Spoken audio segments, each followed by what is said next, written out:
Apex commerce academy की live classes में आप सभी विद्यार्थियों का पुनः स्वागत है। मैं आपके समक्ष पुनः उपस्थित हूँ कक्षा 11th व्यवसाय की प्राकृतिक तथा उद्देश्य जो चैप्टर नंबर 1 है का MCQ लेकर। एक एक करके हम इन सारे क्वेश्चनों को समझेंगे, इनका MCQ करेंगे।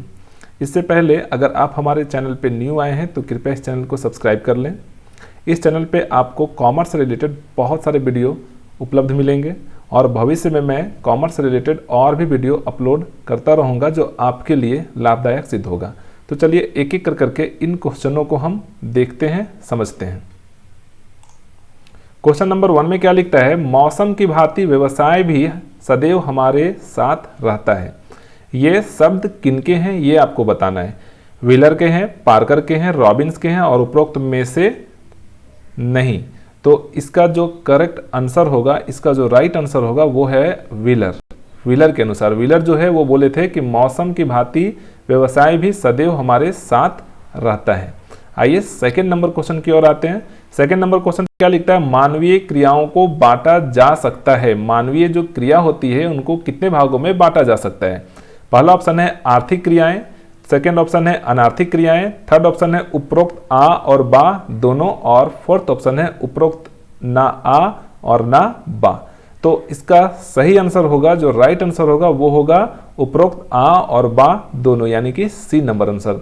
आर्थिक क्रियाओं को कितने भागों में बांटा जा सकता है? तो दो भाग में, आर्थिक क्रियाएं और अनार्थिक क्रियाएं। सॉरी, मानवीय क्रियाओं को, है ना, मानवीय क्रियाओं को कितने भागों में बांटा जा सकता है? तो दो भागों में, आर्थिक क्रिया और अनार्थिक क्रिया। तो इसका सी नंबर आंसर सही होगा।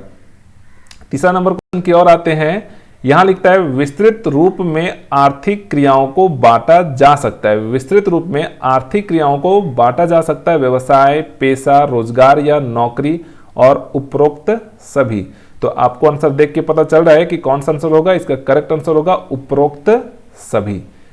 ठीक है, अब हम लोग क्वेश्चन नंबर 4 की ओर आते हैं।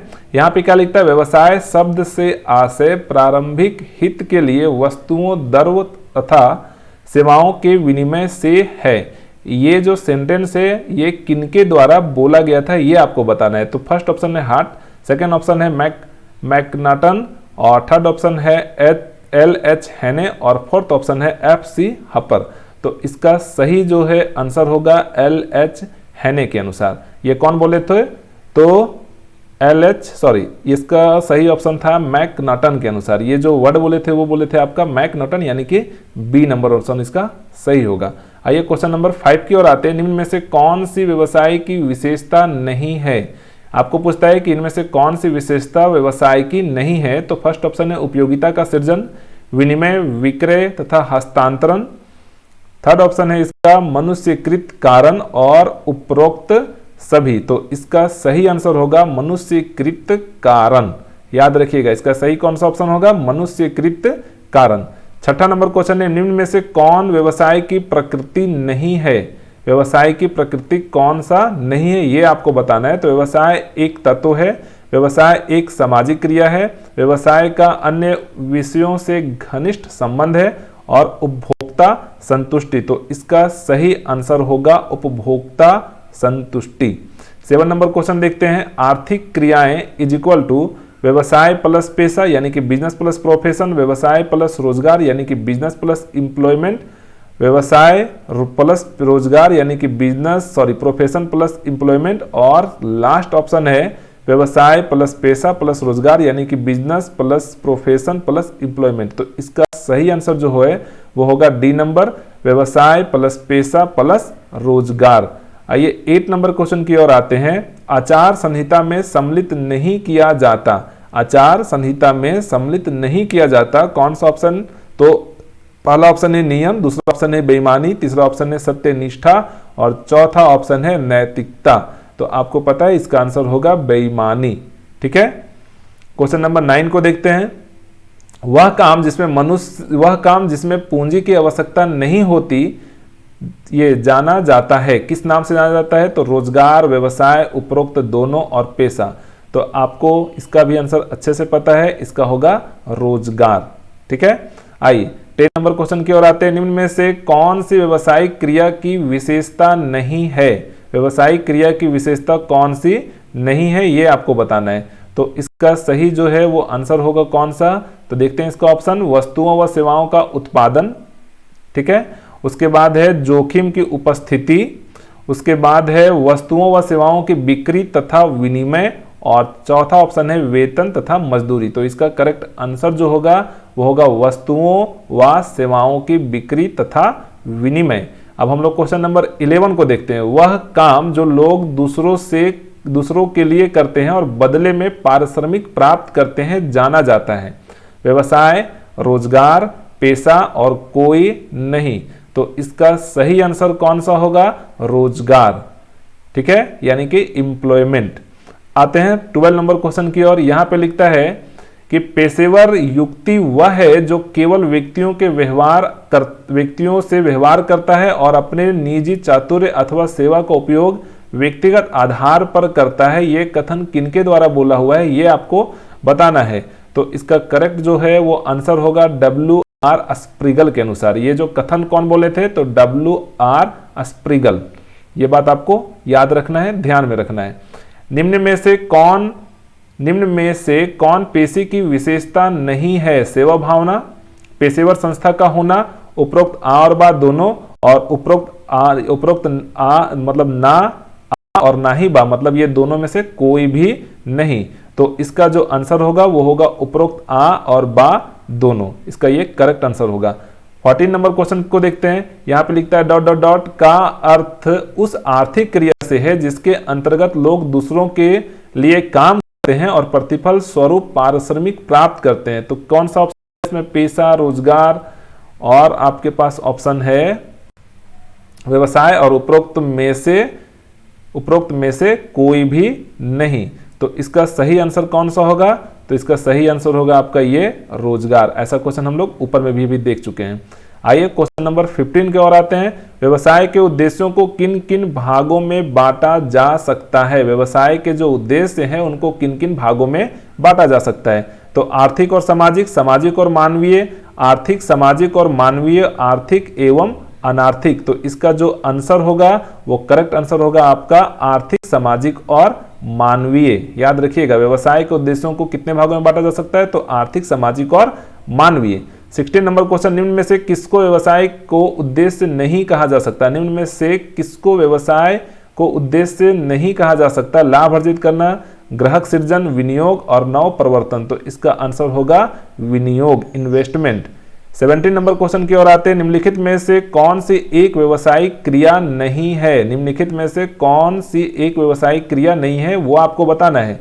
तो पहला ऑप्शन है वस्तुओं का उत्पादन, दूसरा ऑप्शन है मजदूरी के लिए एक कारखाने में काम, वस्तुओं के विनिमय, और चौथा ऑप्शन है परिवहन। तो इसका सही आंसर होगा मजदूरी के लिए एक कारखाने में काम। 18 नंबर क्वेश्चन में आते हैं। निम्नलिखित में से कौन सी एक आर्थिक क्रिया नहीं है। वस्तुओं का उत्पादन, वस्तुओं में व्यापार, पेशेवर सेवा और समाज सेवा। तो इसका जो करेक्ट आंसर होगा वो होगा आपका समाज सेवा। ये याद रखिएगा, ये आर्थिक क्रिया में नहीं आता है। 19 नंबर क्वेश्चन में क्या लिखता है। निम्न में से कौन से एक व्यवसाय की विशेषता नहीं है। उत्पादन, विनिमय तथा विक्रय, निवेशकों को मजदूरी तथा वेतन और जोखिम तत्व। तो इसका करेक्ट जो आंसर होगा वो होगा निवेशकों को मजदूरी तथा वेतन। क्वेश्चन नंबर 20 की ओर आते हैं। यहां लिखता है व्यवसायिक जोखिम से आशय लागत, हानि अथवा क्षति के संबंध में अनिश्चित से है। अनिश्चित से है, यह कथन किनके द्वारा बोला हुआ है ये आपको बताना है। तो B.O. हिलर के अनुसार, C.O. हार्डी के अनुसार, जॉर्ज आर टैरी के अनुसार, और लिखता है उर्बिक के अनुसार। तो इसका करेक्ट जो है वो आंसर कौन सा होगा, तो इसका आंसर होगा C.O. हार्डी के अनुसार। 21 नंबर क्वेश्चन में क्या लिखता है। एक प्रतिस्पर्धात्मक अर्थव्यवस्था में अधिकाधिक लाभ कमाना ही प्रबंध का प्रमुख सामाजिक उद्देश्य है। यह कथन किनका है ये आपको बताना है। तो बर्नार्ड शॉ का, जोइल डील का, L.H. हेने का, और उपरोक्त में से कोई नहीं। तो इसका करेक्ट जो आंसर होगा वो होगा आपका जोइल डीन का। याद रखिएगा, इसका कौन सा ऑप्शन होगा, जोइल डीन।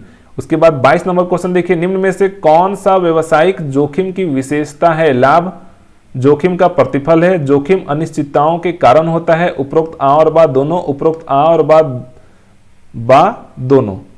मतलब यहाँ बोलता है लास्ट ऑप्शन में उपरोक्त आ भी नहीं होगा और बा भी नहीं होगा, तो इसका सही आंसर जो है वो होगा आपका उपरोक्त आ और बा दोनों। निम्न में से कौन सा व्यवसायिक जोखिम की विशेषता है? तो लाभ जोखिम का प्रतिफल है और जोखिम अनिश्चितताओं के कारण होता है। आइए 23 नंबर क्वेश्चन की ओर आते हैं। कौन सा बिंदु व्यवसाय में लाभ की भूमिका से संबंधित है? लंबे समय तक जीवित रहने के लिए, अति शीघ्र विकास के लिए, कुशलता वृद्धि के लिए और उपरोक्त सभी। तो इसका करेक्ट जो आंसर होगा वो होगा उपरोक्त सभी। 24 नंबर क्वेश्चन में देखते हैं, व्यवसायिक जोखिम के कारण है, प्राकृतिक कारण है, भौतिक कारण है, उसके बाद है मानवीय कारण है और उपरोक्त सभी। तो इसका सही आंसर होगा उपरोक्त सभी। 25 नंबर क्वेश्चन में देखते हैं, निम्न में से कौन सा व्यवसायिक जोखिम का कारण नहीं है? मशीन की खराबी, कुशल प्रबंध, बेईमान कर्मचारी और बदलती हुई सरकारी नीति। तो इसका आंसर होगा कुशल प्रबंध। 26 नंबर क्वेश्चन देखते हैं, व्यवसाय को लाभ क्यों कमाना चाहिए? निवेशकों को प्रतिफल प्रदान करने के लिए, भविष्य में विकास के लिए, कोष प्रदान करने के लिए, व्यवसाय की साख बनाने के लिए और उपरोक्त में से सभी। तो आपको पता है इसका आंसर होगा उपरोक्त में से सभी। सभी कार्यों के लिए व्यवसाय में लाभ कमाने की आवश्यकता है। 27 नंबर क्वेश्चन में क्या लिखता है? व्यवसायिक जोखिम ... के कारण होने की संभावना नहीं है। सरकारी नीतियों में परिवर्तन, कुशल प्रबंध, कर्मचारियों की बेईमानी और शक्ति की असफलता। तो इसका जो आंसर होगा वो होगा कुशल प्रबंध। अगर कुशल प्रबंध रहेगा तो व्यवसाय में जोखिम की संभावना कम है। व्यवसाय है कला विज्ञान, कला और विज्ञान दोनों। तो इसका सही आंसर होगा कला और विज्ञान दोनों। 29 नंबर क्वेश्चन में लिखता है, व्यवसाय का उद्देश्य है लाभ उद्देश्य, सेवा उद्देश्य, लाभ सेवा उद्देश्य दोनों और कर की चोरी। तो इसका आंसर होगा लाभ सेवा उद्देश्य दोनों। और एक लास्ट क्वेश्चन है और आपके पास ये सारा आंसर भी है। देखिए, जोखिम ... का परिणाम है निश्चितता का, अनिश्चितता का और बात दोनों और इनमें से कोई नहीं। तो इसका आंसर होगा अनिश्चितता का। तो ये हम लोग आज एक चैप्टर का कंप्लीट एमसीक्यू कर चुके हैं। आप लोगों को अगर ये अच्छा लगे तो अपने फ्रेंड्स के साथ शेयर करिए, लाइक करिए और अगर कोई डाउट है तो आप मुझे कमेंट बॉक्स के माध्यम से भी पूछिए। धन्यवाद।